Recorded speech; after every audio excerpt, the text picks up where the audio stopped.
Bismillahirrahmanirrahim. Assalamualaikum warahmatullahi wabarakatuh. Anak-anak, berjumpa kembali dengan Pak Sugi. Di sini di video ini adalah episode terakhir pembelajaran matematika di semester 1. Oke, di video ini Bapak akan menjelaskan atau sedikit membedah kisi-kisi untuk PAS ya, PAS pelajaran matematika di kelas 9 ya, atau ini dalam bentuk pemantapan. Nah, ini kisi-kisinya ya. Untuk kisi-kisi PAS matematika kelas 9 yang bab 1 ini tentang perpangkatan dan bentuk akar ya. Yang pertama ini menentukan hasil perpangkatan, yang kedua sifat perpangkatan. Nah, ini berkaitan ya, yang kisi-kisi 1 dan 2 menentukan hasil perpangkatan dan sifat perpangkatan. Contohnya seperti ini ya. Ini kalian bisa buka kembali file PowerPoint yang dulu Bapak sampaikan ya ke kalian. Nah, ini penerapan sifat perpangkatan. Nah, yang seperti ini ya. Ini contohnya. Nah, ini kalian bisa dibuka kembali file PowerPoint yang Bapak share di Google Classroom ya dari awal semester 1. Nah, misalkan ada contoh soal seperti ini, 3 pangkat min 2 tambah 5 pangkat min 1 ya. Nah, ini kalau pangkatnya negatif itu jadi 1 per ya. Kita ingat kalau pangkatnya negatif jadi 1 per 3 pangkat 2 tambah 1 per 5 pangkat 1. 3 pangkat 2 itu hasilnya adalah 9. Nah, jadi 1 per 9 tambah 1 per 5. Ini kita ingat penjumlahan pecahan. Kalau penjumlahan pecahan berarti penyebutnya disamakan ya. Ini kalikan aja 9 kali 5 jadi 45. Ini penyebutnya 45. Kemudian kali silang.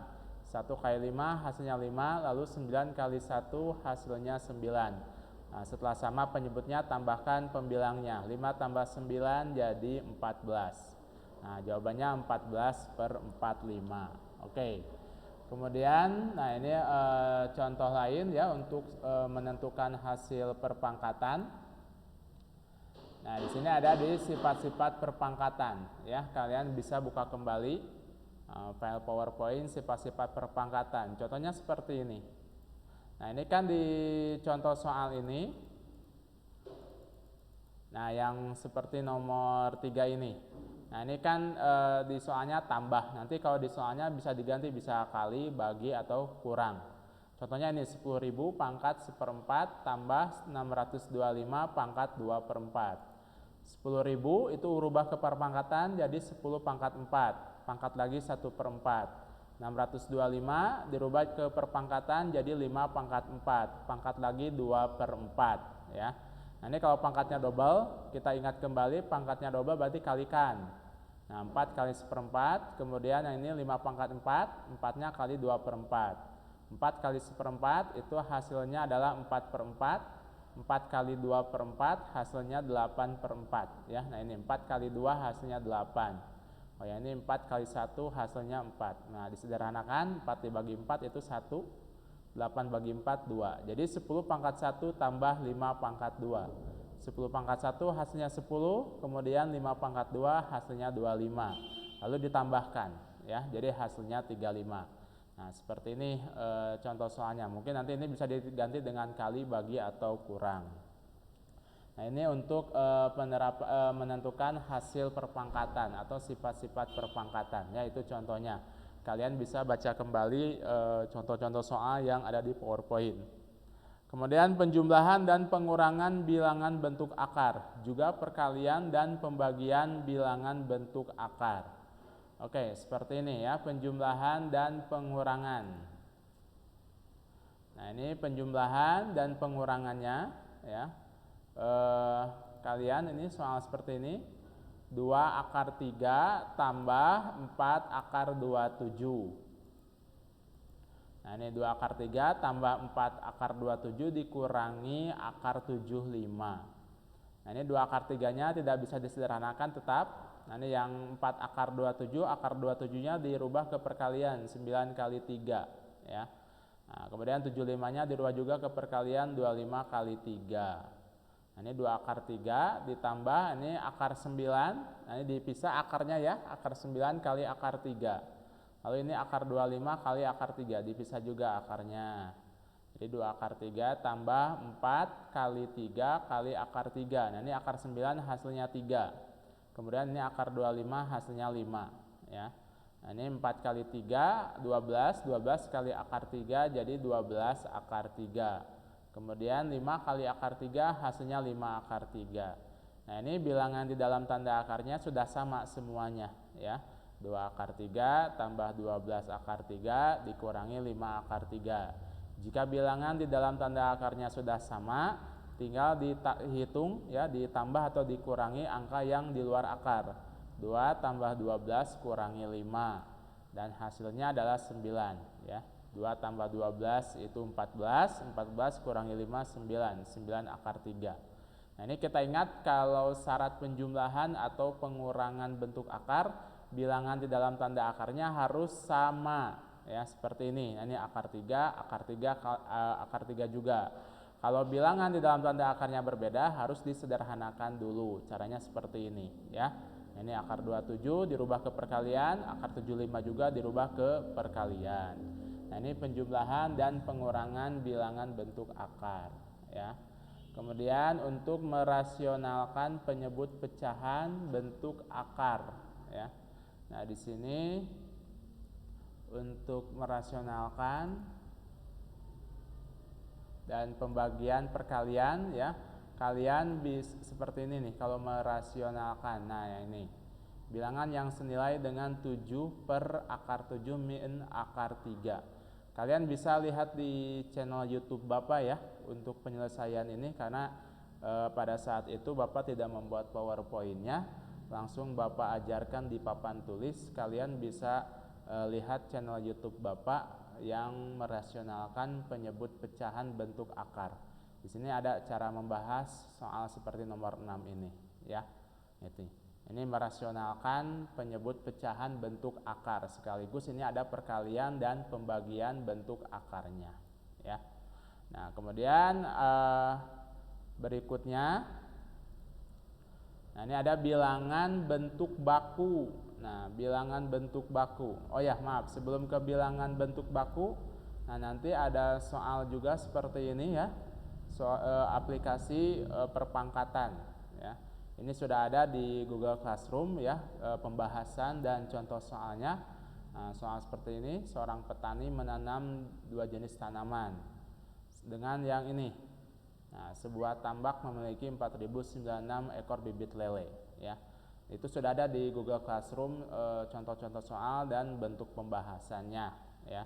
Kalian bisa lihat yang soal-soal tugas-tugas yang sebelumnya yang Bapak share di Google Classroom ya. Nah, ini untuk aplikasi perpangkatannya. Nah, contohnya seperti ini. Nanti dibedakan angkanya sedikit ya. Kemudian bilangan bentuk baku. Oke, untuk bilangan bentuk baku. Nah, ini bilangan bentuk baku. Nah, ini bentuk baku dari sebuah bilangan. Nah, kita ingat lagi, kalau bentuk baku berarti merubah ke perpangkatan dan perkalian. Nah, contohnya seperti ini. Nah, ini kan sudah ada di file PowerPoint juga ya, yang Bapak share di Google Classroom sebelum-sebelumnya ya. Nah, ini contohnya bilangan bentuk baku. Nah, ini kalau bilangan bentuk baku dirubah ke A kali 10 pangkat N. A-nya itu adalah bilangan asli dan ketentuannya A-nya kurang dari 10. Contohnya ini 600.000. 600.000 dirubah jadi 6 kali 100.000. Nah, 100.000-nya dirubah ke perpangkatan. Nah, ini kan nolnya 5, berarti 10 pangkat 5. Jadi jawabannya 6 kali 10 pangkat 5.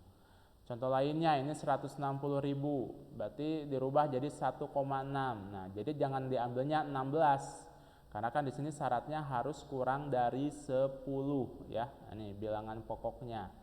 Jadi bukan 16, tapi 1,6 dikali 100.000 ya. 100.000 dirubah ke perpangkatan jadi 10 pangkat 5. Jadi ini jawabannya 1,6 kali 10 pangkat 5. Contoh lain seperti yang nomor 3, 2.540.000. Nah, jadi dirubah ya, ini dirubah jadi 2,54. Jadi bukan 254. 2,54 kali 1 juta. 1 juta dirubah jadi 10 pangkat 6. Jadi ini bentuk bakunya 2,54 kali 10 pangkat 6. Oke, nah ini contoh lainnya kalau bilangan bakunya dari 0 sampai dengan 10 ya. Nah ini contohnya.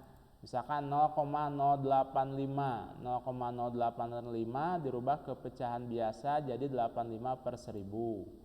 Kemudian nah ini 85 per 1000 itu dirubah jadi dibagi 10 ya. 85-nya dibagi 10. Kenapa dibagi 10? Karena tadi ini harus kurang dari 10 ya. Ini kan 85 lebih dari 10. Nah, jadi diperkecil jadi 8,5 per 100. Nah, 8,5 per 100 berarti 8,5 kali 1 per 100. 1 per 100 itu berarti 1 per 10 pangkat 2.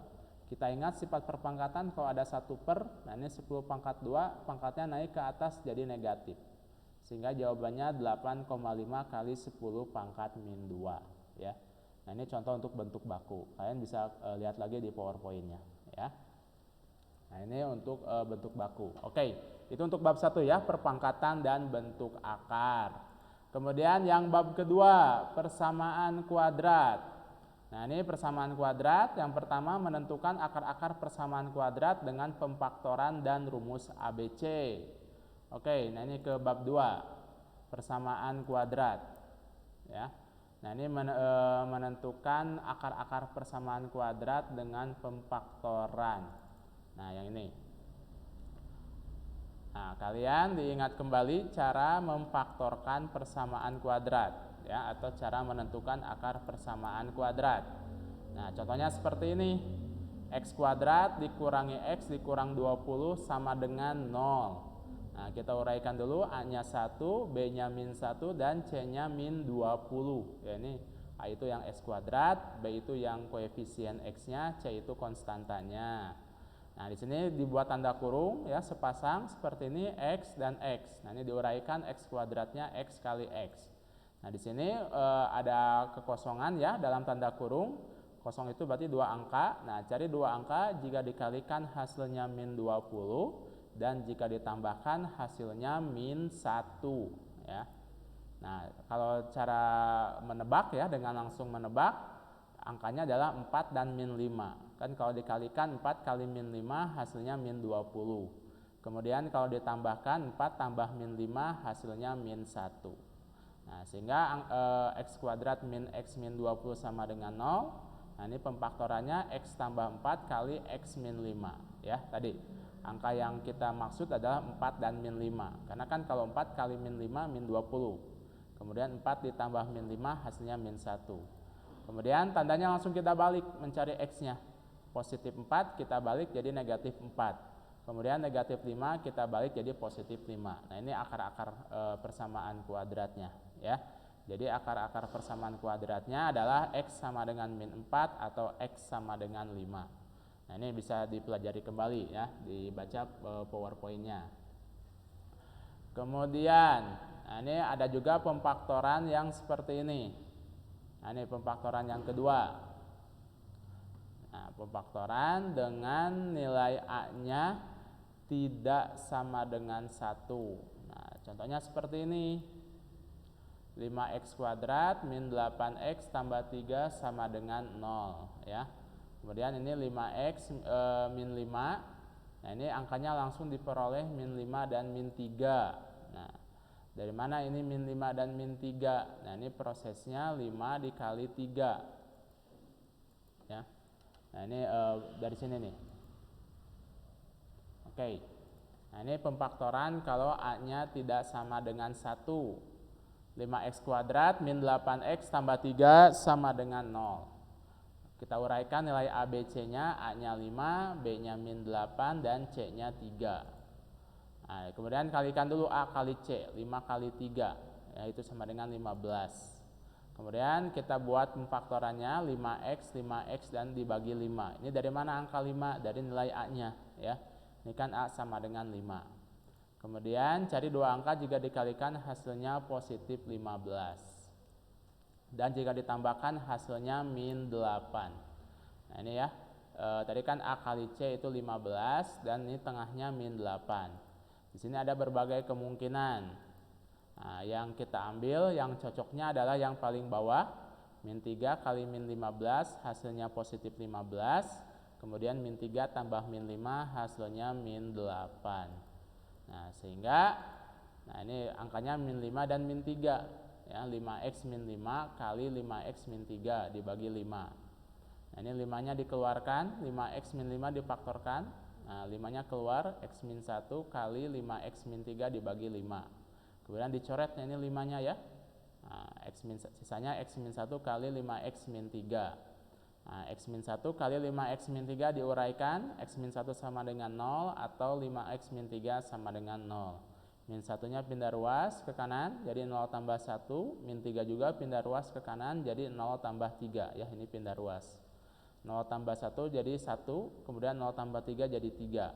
Nah, ini udah beres, x sama dengan 1, yang ini 5-nya pindah lagi, transposisi jadi 3 per 5. Karena kan ini 5x itu 5 kali x, kebaikan kali bagi, jadi 3 per 5. Nah, contohnya seperti ini, ya, bisa kalian baca kembali di PowerPoint-nya. Kemudian nanti juga ada pemfaktoran dengan rumus ABC. Oke, untuk rumus ABC juga kalian bisa lihat di channel YouTube Bapak, ya. Bapak tidak buat PowerPoint-nya pada saat materi yang pemfaktoran pada saat yang menentukan akar dengan rumus ABC, ya. Kemudian di sini ada jenis-jenis akar persamaan kuadrat berdasarkan nilai diskriminan, ya. Berdasarkan nilai diskriminan. Nah, di sini kalian jenis-jenis akar persamaan kuadrat. Nah, yang ini nilai diskriminan. Nah, ini diingat lagi rumus diskriminan, D sama dengan B kuadrat min 4AC, ya. Nah, ini rumus diskriminan. Ini berlaku juga untuk fungsi kuadrat, ya. Baik persamaan kuadrat maupun fungsi kuadrat. Kemudian di sini ada 3 jenis akar persamaan kuadrat. Nah, pertama, kalau diskriminannya kurang dari 0, maka artinya tidak memiliki akar real. Kemudian diskriminannya lebih dari 0 itu berarti positif. Kalau tadi diskriminan kurang dari 0 itu berarti negatif. Nah, kalau diskriminannya lebih dari 0, maka memiliki 2 akar real yang berbeda. Nah, kalau diskriminannya sama dengan 0, maka persamaan kuadratnya memiliki akar kembar atau akar sama. Ini harus hafal, ya. Kriterianya nih, diskriminannya kurang dari 0 berarti tidak punya akar real, ya. Ini dibaca kembali. Nah, di sini contoh soalnya. Nah, seperti ini ya. X kuadrat min 12x tambah 36. Kalian tentukan nilai diskriminannya. Nah, ini x kuadrat min 12x tambah 36 sama dengan 0. Tentukan nilai A-nya 1, B-nya min 12, dan C-nya 36. Masukkan ke rumus diskriminan, D sama dengan B kuadrat min 4AC. Jadi D sama dengan min 12 kuadrat min 4 kali 1 kali 36. Ya, ini B-nya ganti oleh min 12, A-nya ganti oleh 1, dan C-nya ganti oleh 36. Min 12 pangkat 2 jadi 144 dikurangi 4 kali 1 kali 36 itu 144, ya. Jadi diskriminannya sama dengan 0. Nah, kalau diskriminannya sama dengan 0, maka jenis akarnya adalah bilangan real yang sama atau akar kembar, ya. Nanti contoh soal lainnya bisa kalian baca kembali di materi PowerPoint ini, ya.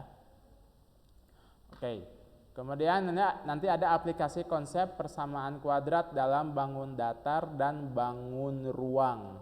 Nah, di sini soalnya ada di sini seperti ini, aplikasi dalam bangun datar dan bangun ruang. Ini PowerPoint-nya juga sudah Bapak sampaikan sebelum-sebelumnya. Nah, seperti ini yang segitiga, ya. Kalian nanti lihat pembahasannya yang ada di tugas Google Classroom ataupun di soal PTS, di soal ulangan formatif juga ada, ya, ini pembahasannya. Kemudian yang ini, nah, selembar karton berbentuk persegi panjang akan dibuat kotak tanpa tutup. Nah, di sini juga soal seperti ini juga nanti ada, kalian pelajari, ya. Nah, ini cara menjawabnya, ya. Silakan kalian pelajari. Kalau nanti ada yang tidak paham, kalian bisa tanyakan, ya. Ini volume kotak, menentukan ukuran panjang dan lebar dari alas kotak tersebut. Nah, ini untuk aplikasi konsep persamaan kuadrat. Nah, ini untuk bab 2, persamaan kuadrat. Sekarang bab 3, fungsi kuadrat, ya. Fungsi kuadrat. Nah, ini kisi-kisinya. Yang pertama menentukan nilai fungsi atau rank. Yang kedua menentukan domain dari nilai fungsi kuadrat. Oke, contohnya seperti ini. Menentukan nilai fungsi kuadrat. Nah, ini kalian ya.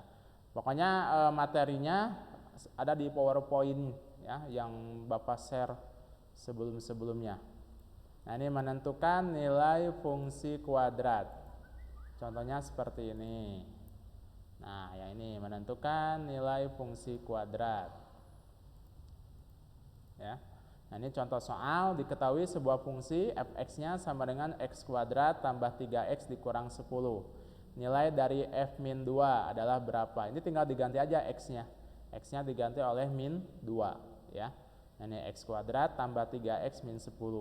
X-nya diganti oleh min 2. Berarti min 2 pangkat 2. Ini juga 3 kali min 2. Min 2 pangkat 2 hasilnya 4. 3 kali min 2 min 6 kemudian dikurang 10. 4 kurangi 6 hasilnya min 2. Min 2 kurang 10 min 12. Jadi ini nilai fungsinya ya. Atau menentukan range-nya. Kemudian kalau menentukan domain. Nah, menentukan domain contohnya seperti ini. Kalau tadi kan menentukan rank ya. Menentukan rank itu menentukan nilai fungsi. Nah, ini kalau menentukan domain seperti ini. Nah, diketahui sebuah fungsi kuadrat f(x) sama dengan x kuadrat tambah 6x min 2. Jika f dalam kurung k min 3 sama dengan min 7, maka nilai k-nya adalah berapa? Ya. Nah, ini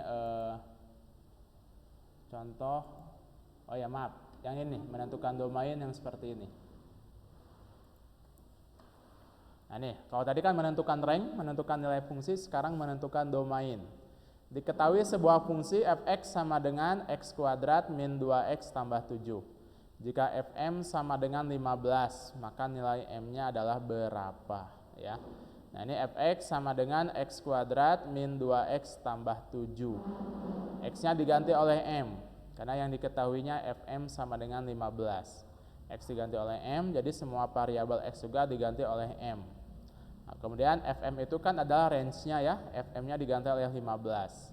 M kuadrat min 2m tambah 7.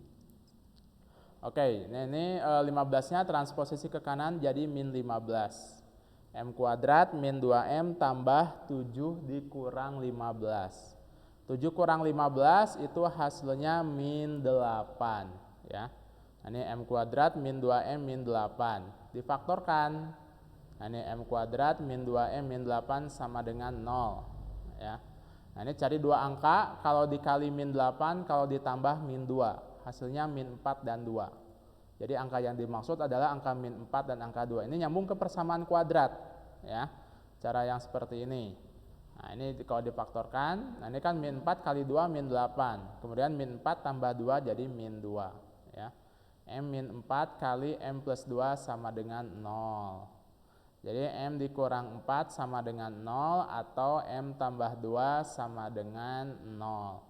Jadi M-nya sama dengan 4, min 4-nya pindah ke kanan jadi positif 4, 2-nya pindah ke kanan jadi min 2. M sama dengan 4 atau M sama dengan min 2. Ya. Nah, itu menentukan domainnya.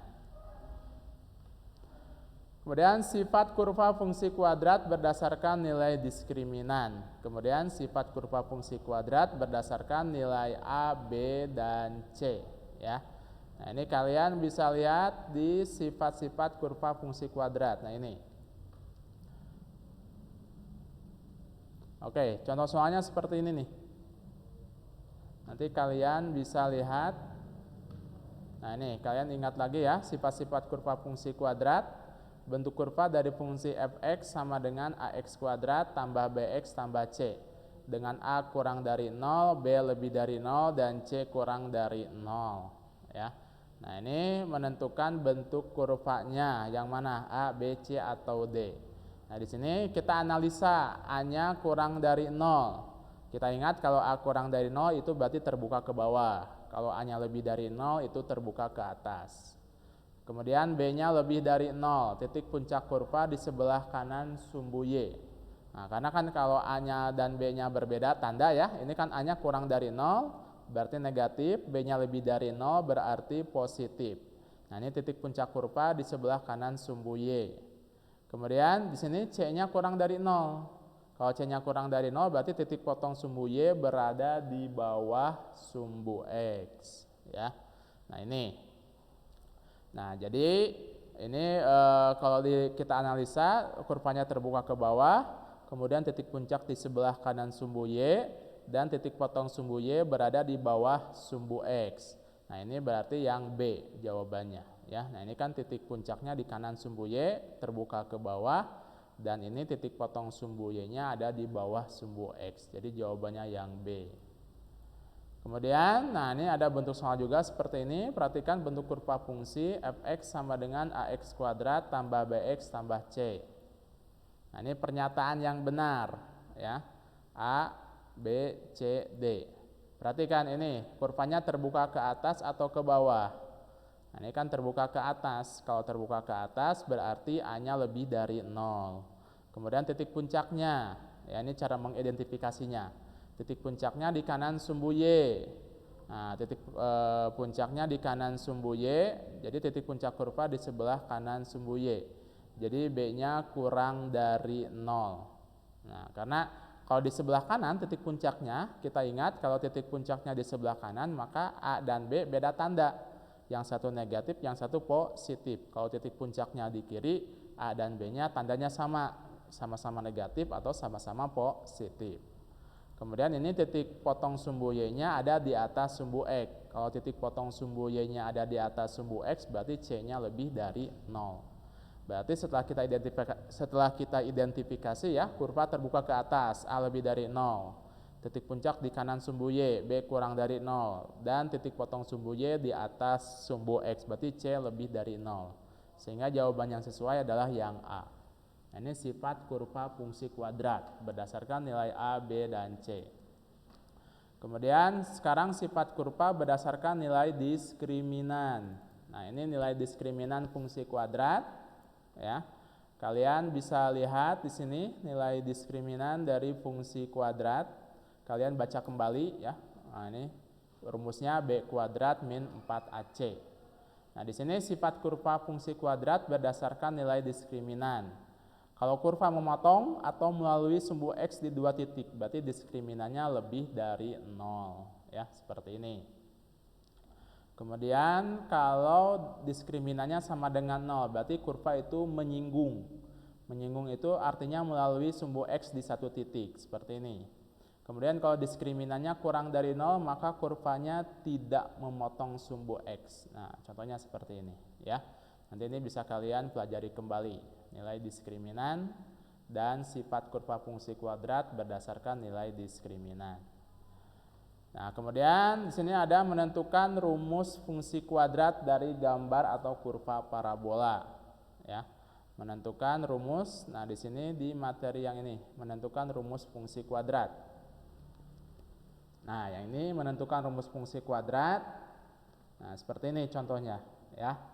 Ini jika diketahui titik potong sumbu X dan melalui titik yang lainnya ya.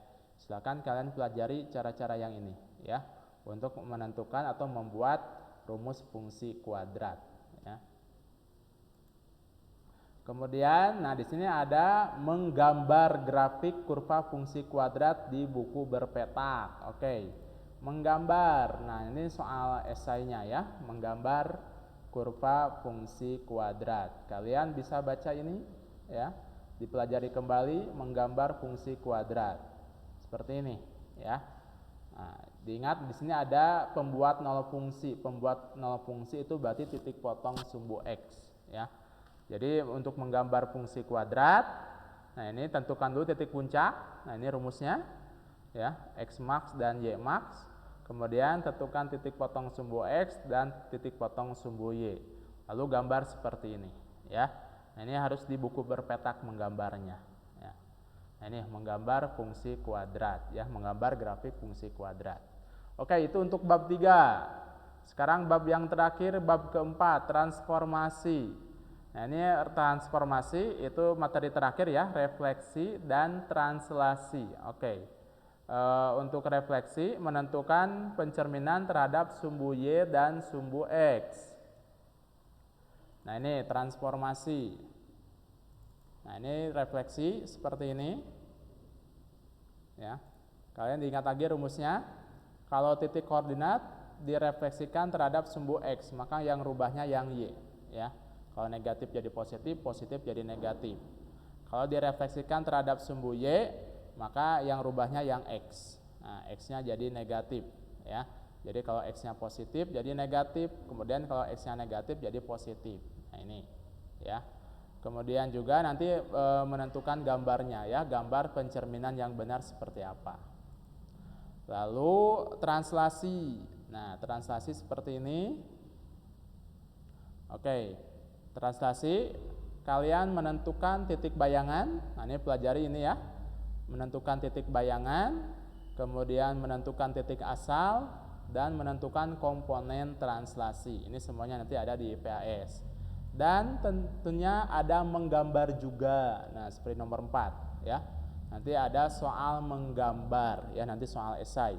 Menggambarkan translasi pergeseran seperti ini. Jadi kalian harus siap buku berpetaknya ya, disiapkan buku berpetaknya untuk nanti PAS. Oke, nah itu untuk materi transformasi bab 4 ya. Nah, ini menentukan gambar pencerminan yang benar. Seperti ini nih, menentukan gambar pencerminan yang benar. Nanti divariasikan bentuk soalnya.